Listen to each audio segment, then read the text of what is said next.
Halo semuanya, kali ini kita bakal bedah sebuah ide yang revolusioner banget buat lingkungan. Dan ini datang dari tempat yang mungkin sama sekali nggak pernah kita duga. Tapi potensinya buat mengubah Indonesia itu besar banget. Coba deh, lihat angka ini. 800.000. Lebih malah. Gede banget kan? Kira-kira ini angka apa ya? Jumlah kota di Indonesia? Atau mungkin jumlah sekolah? Salah, bukan dua-duanya. Angka ini adalah jumlah masjid dan musala yang ada di seluruh Indonesia. Gila kan?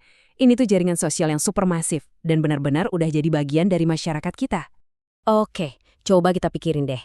Jaringan sebesar ini dengan lebih dari 800.000 titik itu bukan cuma tempat ibadah loh.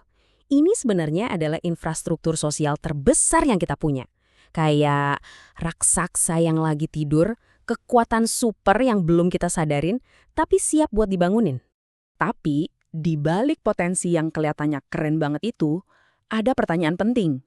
Dengan skala segede ini, ada ongkos tersembunyi yang sering banget kita lupain. Ongkos apa tuh?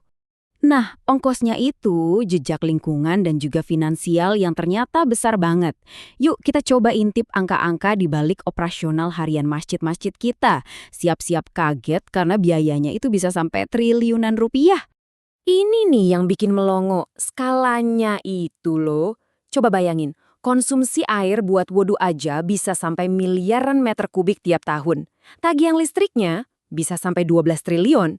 Dan yang paling gila, luas atap masjid kalau digabungin itu totalnya 640 km persegi. Itu hampir seluas Jakarta loh. Atap seluas itu potensinya belum diapa-apain. Jadi ya, ini masalah. Tapi di sisi lain, ini juga peluang yang luar biasa besar. Terus gimana caranya kita ubah masalah gede ini jadi solusi? Nah, disinilah muncul ide brilian bernama Masjid Hijau. Ini bukan sekedar ide, tapi sebuah sistem terintegrasi yang cerdas.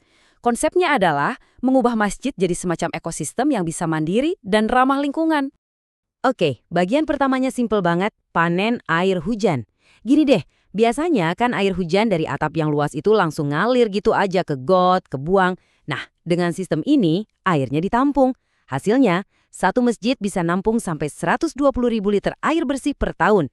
Gratis, langsung dari langit. Lanjut ke pilar kedua, daur ulang kali grey water atau air bekas wudhu.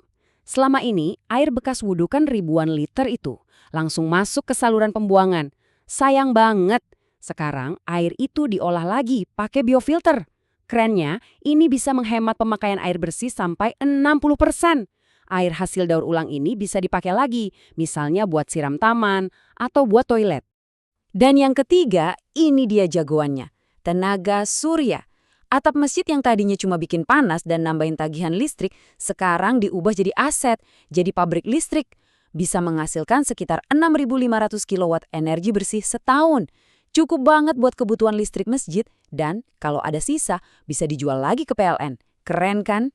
Nah, ini dia gambaran gimana semuanya nyambung jadi satu sistem.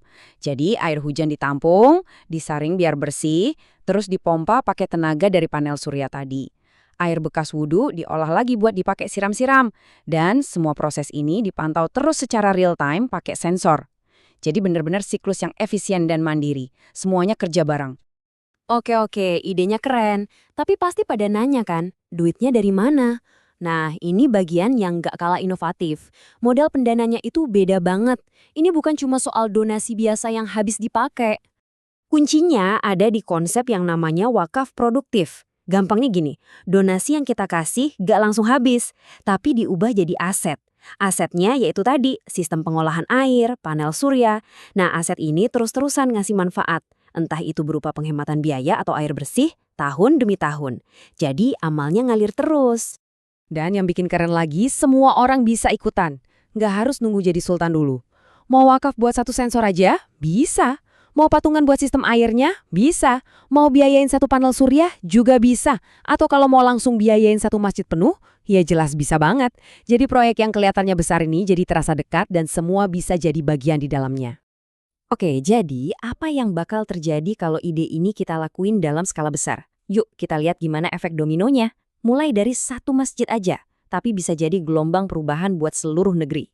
Kita mulai dari skala kecil dulu ya. Satu masjid.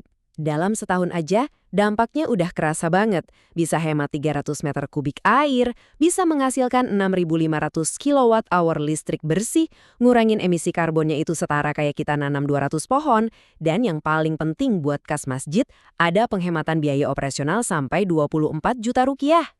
Nah, sekarang coba kita kalikan itu dengan 10.000 masjid. Siap?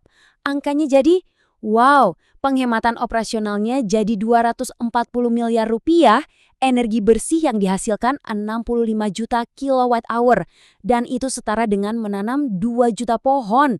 Setiap tahun loh, ini baru namanya dampak skala nasional yang sesungguhnya. Tapi, angka-angka segede itu artinya apa sih? Biar lebih kebayang ya, air yang dihemat itu cukup buat kebutuhan 18.000 keluarga selama setahun. Listriknya bisa buat nerangin 100.000 rumah. Dan yang paling penting, uang 240 miliar yang dihemat itu bisa dipakai lagi sama masjid buat program sosial, buat pendidikan, kesehatan, buat bantu masyarakat sekitar. Manfaatnya balik lagi ke kita semua. Jadi, jelas ya, ini tuh bukan cuma soal pasang-pasang alat canggih, bukan sekedar proyek teknologi. Ini udah jadi sebuah gerakan yang mengubah cara kita memandang peran komunitas di mana ibadah itu sejalan sama kepedulian kita ke alam. Di balik semua ini, ada nilai-nilai yang jadi fondasinya. Ada amanah, artinya pengelolaannya harus transparan dan bisa dipercaya. Ada semangat khalifah, yang ngingetin kita bahwa kita ini penjaga bumi. Ada tujuan maslahat, yaitu semua ini harus membawa kebaikan buat orang banyak. Dan ada prinsip istidamah, alias keberlanjutan, jadi sistemnya dibangun biar awet buat generasi-generasi setelah kita. Dan ini semua bukan cuma angan-angan loh, rencananya udah jelas banget, ada peta jalannya. Mulai dari beberapa masjid percontohan dulu di tahun 2025 buat buktiin konsepnya jalan. Terus diperluas ke ratusan, ribuan, sampai targetnya 10.000 masjid di seluruh Indonesia. Semuanya terencana, terukur, dan sangat bisa diwujudkan. Pada akhirnya, semua ini kembali ke satu ide yang sederhana tapi sangat kuat. Seperti kutipan ini. Bumi ini adalah amanah. Mari kita tunaikan bersama. Ini jadi pengingat buat kita semua kalau solusi buat masalah terbesar di dunia ini kadang bisa dimulai dari tempat yang paling dekat dengan kita. Mengubah cara kita beribadah menjadi cara kita merawat bumi.